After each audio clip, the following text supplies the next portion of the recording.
Hello, hello, hello, hello. If you've been here before, welcome back. And if this is your first time, hey. So, filming this little intro to let you know that the video that you're watching is me doing an all-day movie marathon, kind of vlog style, but it's really just me sitting and talking to you to let you know what I'm watching, eating, doing, and keeping sort of timestamps of the day. So I did yesterday a 5 movie marathon starting at 8:30 a.m. and ending around 7 p.m. I don't know if you heard my cat sneezing. Where I watched five films that I pre-selected, planned the timestamps for when I was going to start and end them, and in total it's 8 hours and 45 minutes of pure movie. And that's what I did. They're all 5 movies are movies I've never seen, and that have been on my watch list and whatever. So I'm not going to tell you what all 5 of them are now, because that would be boring. I can tell you as I go, and then after each give you like a tiny little review. But at the end of the video, I'm gonna give kind of like more full reviews of all 5 of the films. So buckle in, spend a little Saturday with me while I watch 5 films that I've never seen before. And then this version of me, today me on Sunday, will see you after all of that to talk movies. Okay, see you then. The first film of my big ol' movie marathon day is going to be Postcards from the Edge. This is an 80s film with Meryl Streep. It's based on like the Carrie Fisher story. I'm pretty sure Carrie Fisher wrote it, but it's kind of like Hollywood spotlight type of movie. It seems to be sort of like a dramatic comedy. Of course, I've never seen it, but it seems to be like a dramatic comedy. It's 1 hour and 41 minutes. I got this on DVD from the library this week, so I will be watching it on DVD. And yeah, I think the structure of how I'm going to do this video is I'm going to do each movie, come back and tell you and give you like a quick little rating, and then at the end I will do more of like a review style commentary, but I won't have time to do that in between all of my movies. So I think I'll try to film that bit either tonight or tomorrow and kind of talk about each movie on its own and talk about the general experience. I'm really hoping I can do this more this summer, since summer is just like a less busy time for me, because I love doing a movie marathon. I don't think I've done a 5 movie-er in a really long time. Typically I'm like a 3 movie gal, because that could just be like half the day, but this is going to be like a full shift of movie watching. So I'm really excited to get started. I've got my coffee here, and I'm gonna make a little oatmeal, and I'm gonna get perched for Postcards from the Edge, and I will see you guys back here in a couple hours. Bye. Okay, I'm back. I finished watching Postcards from the Edge a few minutes ago. Sorry, my light is so bright. I finished watching Postcards from the Edge a few minutes ago. It's 10:28 a.m. And I am about to start my second film. But first, like I said, I will be giving full reviews later in the video, but I loved Postcards from the Edge. I gave it 4.5 stars. This is my new favorite recent discovery. This might be my favorite movie I've watched so far this year, like new to me. I mean, it's from 1990, but new to me. I loved it, and I can't wait to talk about it in detail later. But the next movie I'm going to watch is actually inspired, this choice is inspired by Mauve ASMR. Hey Mauve, hey Mauve, hey Mauve. If you're watching, hey. I've never seen this movie. It's been on my list, but I've been hesitant because it's an animated film, and if you've watched a lot of my other movie videos, I don't really jive with animation. It's not my thing. Oh, the film I'm going to watch is Spirited Away. I know. I can't believe I've never seen it. I'm just not an animation person, and to be honest, I never knew what this movie was about until Mauve, just a few days ago, posted my top 10 favorite movies of all time, and she included Spirited Away on her list and talked about the plot and what she liked about it. And I think that she and I have similar taste in media in general, books, movies, etc., just based on things that she's talked about in videos. So I was like, okay, if Mauve is into this, let me give it a shot. So I will be watching Spirited Away right now. I've got a second cup of coffee here. I had my breakfast, and I'm gonna cozy up on the couch, and I'm gonna give it a watch. So I will be back in a couple of hours to let you know how I liked Spirited Away. Yeah. Okay. See you soon. All right, I'm back. Back. Okay. We changed locations. We're in my living room where the magic is happening, aka the movie marathon. I took a shower. I've got my, can you see it? It says unpaid movie critic. Thought that was fitting. Just felt like I needed a shower, a little refresh, a little reset. It is 1:09 p.m.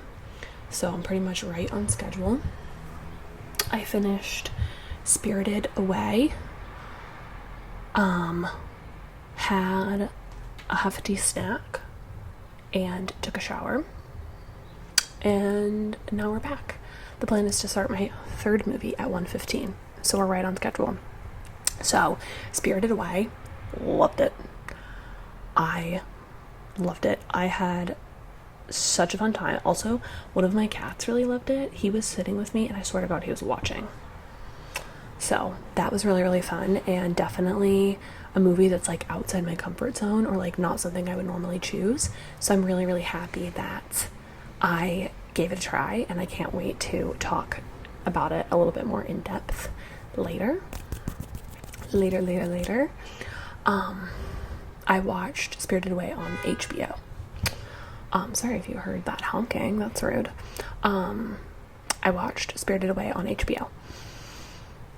The next film I'm going to watch is Being John Malkovich, which I believe is from the early 2000s. It stars John Malkovich. I am confused. I actually don't know what this film is about. But I've heard people talk about it. And it's been on my list for forever. I don't know. I feel like it's like a dark comedy with like fantastical elements. If you guys have seen this and I'm wrong, you're probably laughing at me right now, but the beauty of watching all these films is that many of them I don't really know what they're about. I just know that they are on my watch list and that I've wanted to watch them for one reason or another. Thing about me is I don't watch trailers, and I try to not read blurbs. I kind of just go based on recommendations, actors or directors that I like, vibes. I watch a lot of movies kind of going in blind when I can. It's kind of my thing. So I am going to kind of get comfortable, I guess. I've been pretty comfortable this whole time, but I just changed over some laundry, so I'm gonna start this one while I fold laundry and stay hydrated. I'm gonna try to watch this one all the way through without stopping to like eat or anything like that. But yeah, I think this is, sorry, people are being so loud outside. I do have my windows open. I'm gonna try to watch this one all the way through without stopping. How long is this one? Okay, this one's under 2 hours, so I think I can do it. Yeah, Spirited Away was the longest film on this list. And I gave myself a lot of wiggle room. Well, not a lot, but I gave myself wiggle room between this film and film number 4. maybe I'll go for like a walk outside. I should probably go outside and move my body at some point today. So it's now 1:12 p.m. I am going to fill up my water and we're gonna get started on film number 3. So I will see you guys in like 5 seconds for you and a couple hours for me. Okay, bye. I'm back. Okay, so I finished watching Being John Malkovich like 5 minutes ago, and whoa, I liked this one too. It took me a while to get into it, but this is the kind of movie where you have to just like let go and let it take you on the journey, and you just can't question things. Spirited Away was like that too. I can have a really hard time with movies that have fantastical or like sci-fi types of elements but aren't fully there, because I just have a hard time sort of like surrendering myself to the magic. But I really liked it. So far we're 3 for 3 on a success rate, so I'm happy. Sorry, my neighbors are outside. I'm hoping you guys can't hear them. I have my gain low and my mic tight to the chest. But I also figured you might want to know what I've been eating and snacking on. I've been slacking showing you, and I feel like I would want to know. So for breakfast, I made 2 pieces of turkey bacon. You guys already saw my coffee. And I made oatmeal. Yeah, I just made like a homemade oatmeal with almond butter, maple syrup, and some raspberries and cinnamon, which is something I make all the time. And then during Spirited Away, I reheated some veggies I made the other night. I reheated them in a pan. And like added more seasonings to them, but it was like potatoes, sweet potatoes, zucchini, and carrots. And then I added a little bit of shredded mozzarella on top, and I seasoned them with like Old Bay and some things like that, crisped them up a little bit. And now I'm having a Diet Coke because it's 3:25 p.m. So we're having a little Diet Coke moment. And then for lunch, you can't really see, but I have a block of English coastal cheddar from Trader Joe's, some green grapes, some of these like blue almond nut thins, and an English muffin. One half just has butter, and then the other half has butter with strawberry jam. So that's what we're having as like a lunch situation. I'm gonna have an early dinner, so I'm kind of just like snacking. But yeah, I liked Being John Malkovich. Again, if you want to see my full reviews, wait till the end of the video and I will talk about them in detail. But my 4th film of the day, I also got on DVD from the library, and it's The Vanishing from 1988. I believe it's Dutch or French, maybe Dutch and French. This is a horror movie. I don't remember what it's about. Somebody vanishes. This has been on my list for a long time, but it's hard to find. It's not streaming anywhere.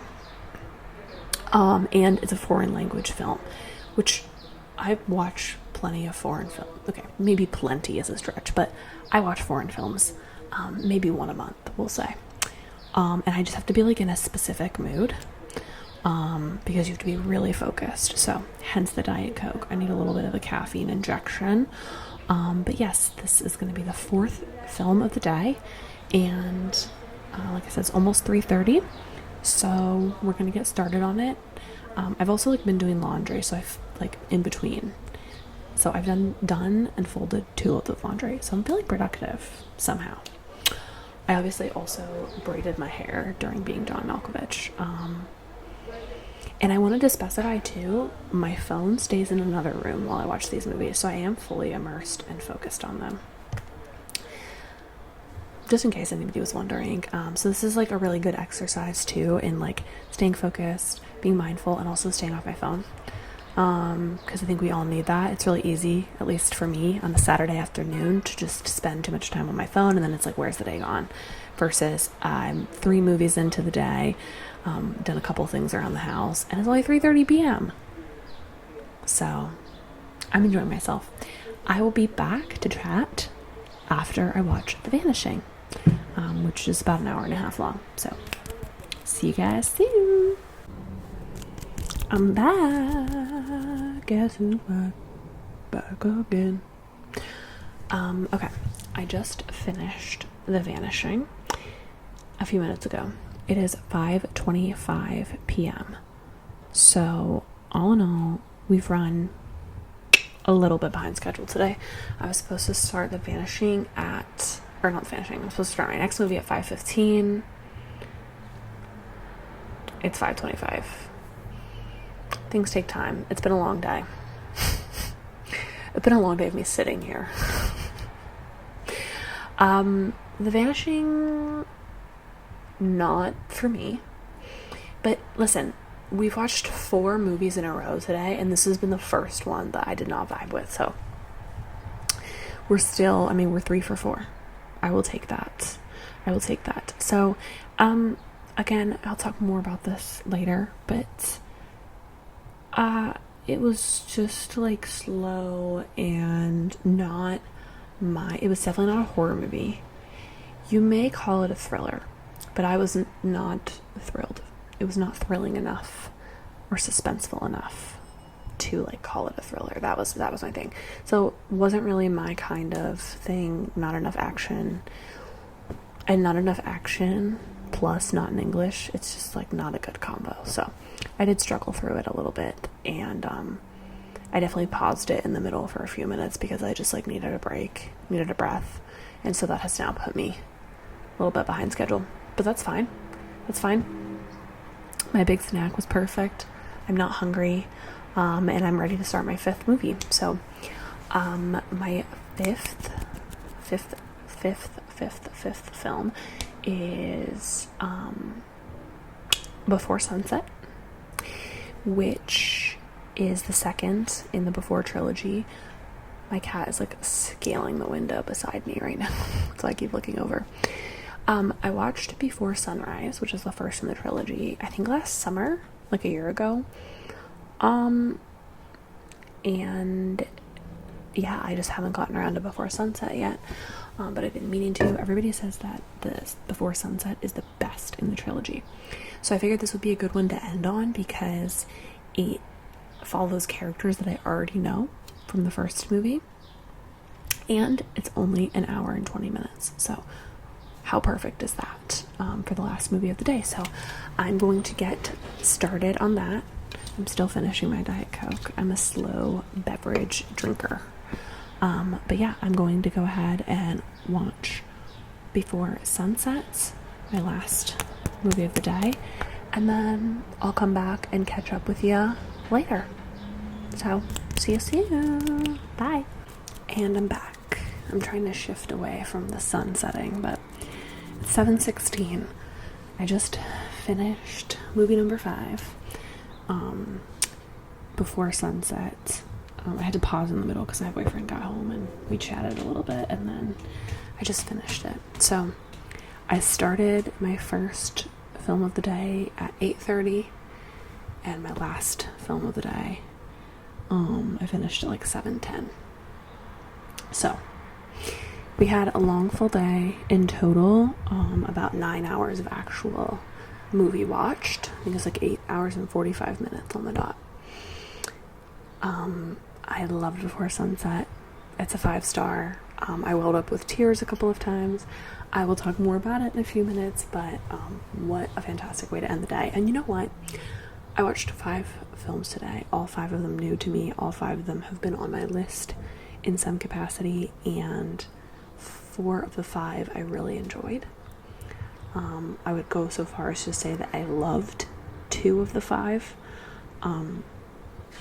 Really successful day. This is absolutely something I need to start doing like more regularly. It's not often that I can devote an entire day to watching movies, but you know, I could set up some little twofers, some little double features of movies I've been meaning to watch at the very least, and just spending less time staring at a little screen and more time staring at a big screen and connecting with stories. So this concludes the vlog, if you can even call it that, portion of the day. I'm gonna go cook dinner, we're gonna eat dinner, and then I will come back either later tonight or tomorrow morning and talk about all 5 of these films. So stay tuned for that, and I'll see you there. I will see you there. Oh, I also forgot to say, I watched Before Sunset on YouTube. It's available for free on YouTube with ads, and there were only like 3 ads, so I'll take it. All right, I'm out. I'll see you guys in a few. Bye. I'm back. Sunday me is back. I'm drinking this a maple cinnamon iced oat milk latte that I made at home with an extra long straw because it's the only clean straw that I have. It's for a water bottle. I think it's for like a Stanley or something. Anyways, it's Sunday morning. It's 9:30 a.m. and we're going to talk about all of the movies that I watched that you just saw me talk about. So I started the day, just as a reminder, I started the day with Postcards from the Edge. Oh, I was going to hold the DVDs and tap on them, but they're not here and I'm not going to get up because I'm comfy. So I started with Postcards from the Edge, which actually, let me pull up my letterboxd. Why was I not already doing that? I don't know. But I'm going to pull up my letterboxd so that I can give you further deets on them. Okay. Started with Postcards from the Edge, which I think I said was an 80s movie, but it came out in 1990. This stars Meryl Streep, Shirley MacLaine, and Dennis Quaid, among many other really delightful cameos and like unseen actor performances from actors like Rob Reiner, Annette Bening, Gene Hackman, etc., etc. So this is based on the Carrie Fisher story in the book by the same name, which I've not read, but I'm now planning to. Meryl Streep is playing the Carrie Fisher character, and Shirley MacLaine is playing the Debbie Reynolds character, and it's basically about their mother-daughter relationship, about her struggle with substance abuse and addiction at the beginning of her career, and yeah, it's I guess I would say sort of a dark comedy. This is a very funny film. I laughed out loud multiple times, but it's also a really intense story about the complexities of mother-daughter relationships, about fame, and this is something that I really related to and felt connected to. I sort of alluded to this on this channel before, and I think I've talked about it in, tiny little bits of detail, but I no longer have a relationship with my birth mother. We don't speak. We haven't spoken in years and won't speak again. But the sort of like the way that these characters speak to each other, mother and daughter, of like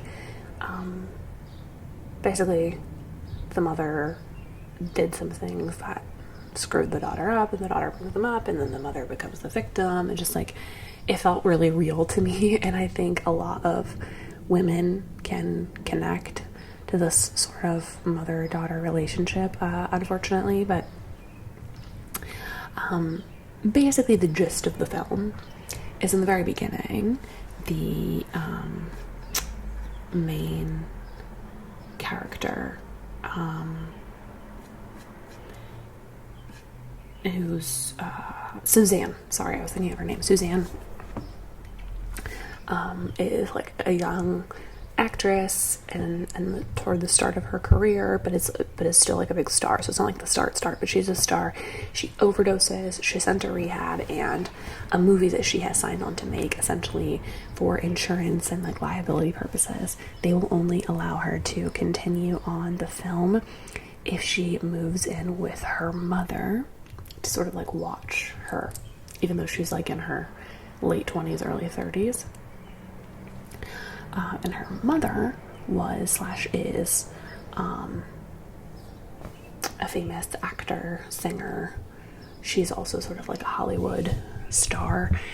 And so she's sort of, the mother character's name is Doris. So Suzanne like moves in with Doris and is having to deal with her mother not handling things well and sort of trying to steal her shine. And it's very funny. It has a very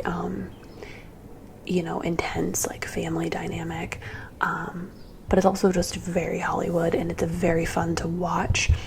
I ended up giving this 4 stars, and here's my little review that I wrote on Letterboxd yesterday. The relationship between Suzanne and Doris is so personally distressing. This film is fabulous, nearly perfect, and Meryl Streep's performance of Heartbreak Hotel is iconic in its own right. My favorite recent discovery. I was inspired to watch this one because I recently, I listened to the Big Picture podcast religiously, and they recently did an episode of the Meryl Streep Hall of Fame, and they talked about this film, and I was like, I've never heard of this. I have never seen this. I've got to watch it. So I rented it from the library, and thus started the beginning of my movie marathon day. Okay, the next film I watched was Spirited Away, 2001. This is Studio Ghibli, directed by Hayao Miyazaki. I talked already about why I decided to watch this film. But, okay. This is essentially about a young girl named Chihiro. She's the Chihiro of our story. And she's on a road trip with her parents. She's like they're moving. She's like having to move to a new school, like new life. And they essentially like go the wrong way, and they see this like big abandoned like temple looking thing, and so they stop off and like go to kind of explore it, and it ends up being this whole little town that is like inhabited by like a spirit world, and her parents get trapped in the spirit world, and so Chihiro is on this quest to like rescue them and get them back and get them out of the spirit world. This is fantastical, magical, beautiful. This is like an epic, and I loved it. And I, said earlier that I'm just not really an animation person. I don't gravitate toward animation. Even as a child, I just didn't care for animation. And I always said, every time I'm watching an animated film, I'm like, oh, this would be so much better if it was real people. This is like the first time I've been like, yeah, this had to be told as an animated story. Well, this and Ratatouille. But this is like one of the first films where I'm like, this is perfect. And now I feel like I need to watch every Miyazaki film, every Studio Ghibli film. And I'm really glad that I had this entrance into this world, and that in my late 20s I get to discover Studio Ghibli. I think that's really cool, and I'm really excited about it. So again, shout out to Mauve ASMR for putting me on and recommending that. Well, not me specifically, but just recommending this film. I felt like it was a specific recommendation for me. But so this is really beautiful. It's really weird, but in a great way. Here's my little review. I said, I love a Chihiro's journey. Oh, I'm so funny. This is my first Studio Ghibli, and while I'm not typically fond of animation, the color, story, and score left me feeling windswept. This is such a bizarre and at times disgusting little story that was so moving and fun to watch. I'm really grateful for this recommendation and that I opened myself up to a new style of film. Yeah, I had a lot of fun with this one. Oh, I gave it 4.5 stars, which is really high praise for me. And it will not be the highest rated film of the day, as you probably already know. But I really, really loved this one. Yeah, it's really magical. And like, I was telling my boyfriend about all these movies when he got home from work yesterday, and I was telling him about this one, and I was like, you have to watch it. And he's like, but it's animated. I was like, no, listen, I said the same thing, but like, this is a must watch. So I know I'm late to the game on Studio Ghibli, but I'm here now, and I'm really excited. And the score, oh my god, I'm such a score and sound gal. Obviously the art is like visually stunning, but the score in this film really like took it over the edge for me. Okay. I just realized that all these movies are like kind of from the same decade or like period of time.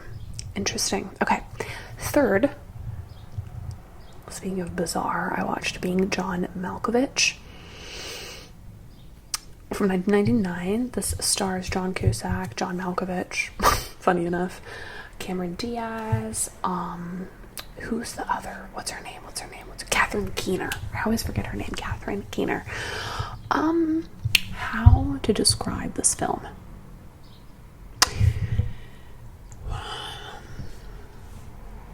So this stars, the main character's name is Craig, played by John Cusack, and Craig is a puppeteer who's out of work, an aspiring puppeteer, and he's married to Lottie, played by Cameron Diaz, who runs a pet store, and they have like a whole zoo at home, like chimps and birds and lizards and dogs. So bizarre. Basically he gets like a new office job, and then finds out that in his office there is a little door that leads to a portal into John Malkovich's brain. Are you sold? I didn't know what this was about, because how could you?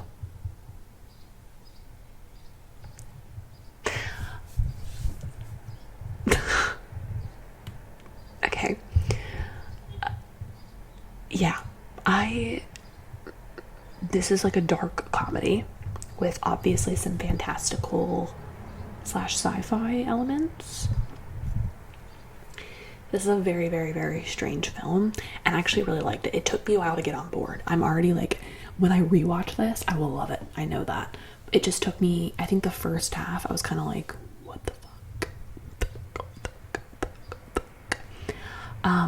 But the dry darkness to it kind of reminded me of the writing of like Yorgos Lanthimos or Martin McDonagh, which actually I don't want to compare those two, because one of them I really love and one of them I don't care for. I'll let you figure out which is which. The performances in this movie are batshit cuckoo bananas, and I love all of them. I'll just tell you what I wrote about it. I don't know. If you like weird stuff, watch this movie. If you don't like weird stuff, you're gonna hate it. I gave this 3.5 stars, and I said, John Malkovich as John Cusack as John Malkovich. An uncomfortable watch with a nonsensical plot that is so absurd it works. How did they get John Malkovich on board with this? I already can't wait to rewatch. And the ending, this is what I wish Yorgos Lanthimos films were. Yeah, 3.5 stars. So it had been a really successful movie day up to this point. Then I watched The Vanishing, which I already told you guys about it a little bit, but it's a 1988 Dutch and French film that I watched with English subtitles. I thought it was going to be more of a horror. It's not. It's supposed to be a thriller. A girl goes missing. A couple are on some kind of road trip, and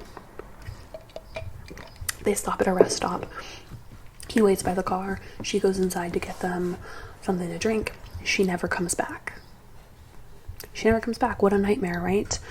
And then it basically follows his quest over years trying to find her.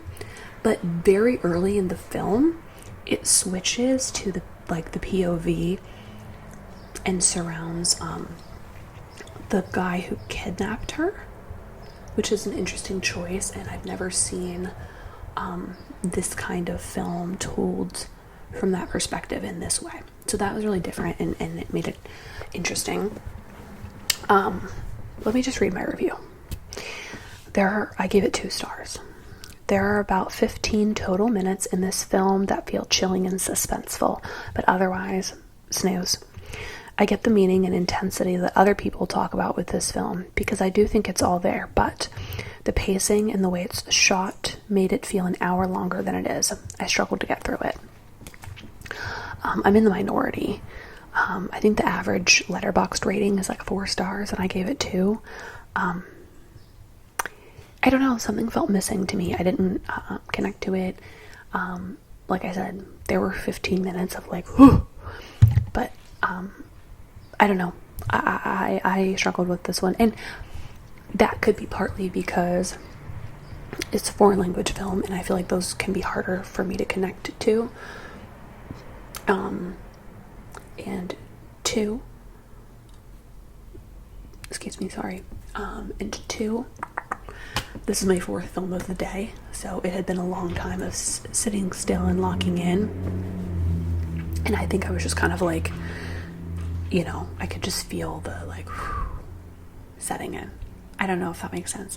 I would still recommend checking it out because I seem to be the minority in my views of it, but if this seems interesting to you, try it.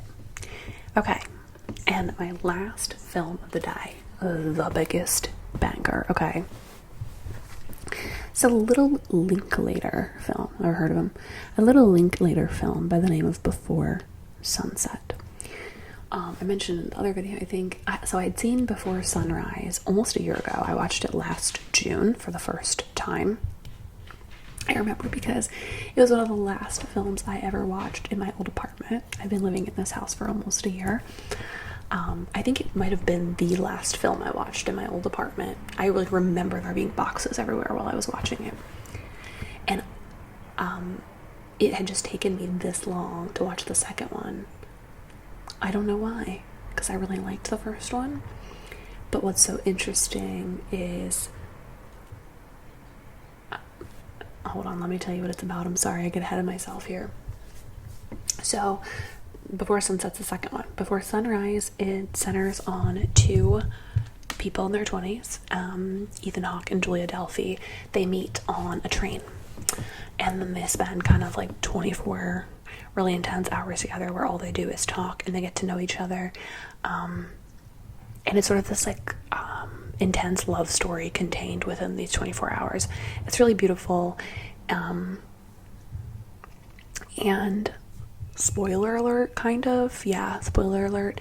At the end, he gets on the train to go back home, and they don't exchange numbers, and they plan to meet up in 6 months' time at a specific location, and then it ends. And so we're left wondering, like, do they meet up? What happens?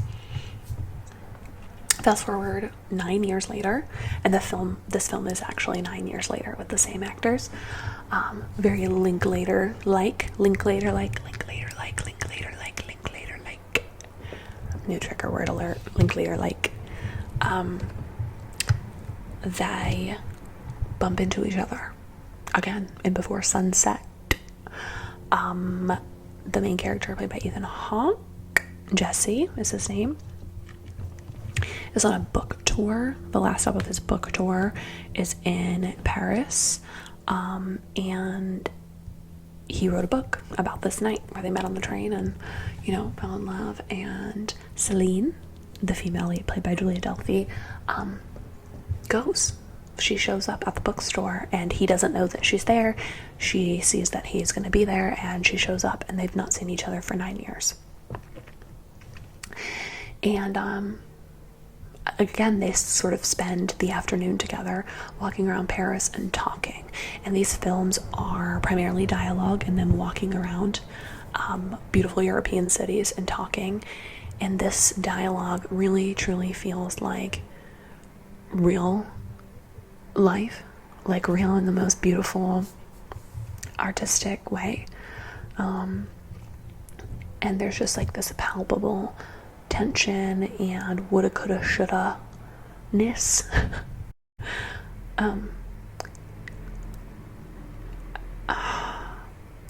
The way that these characters speak to each other and their little body movements, and it just so perfectly conveys like a sense of longing. And I'm sure you can tell how I feel about the film by the way that I'm speaking about it.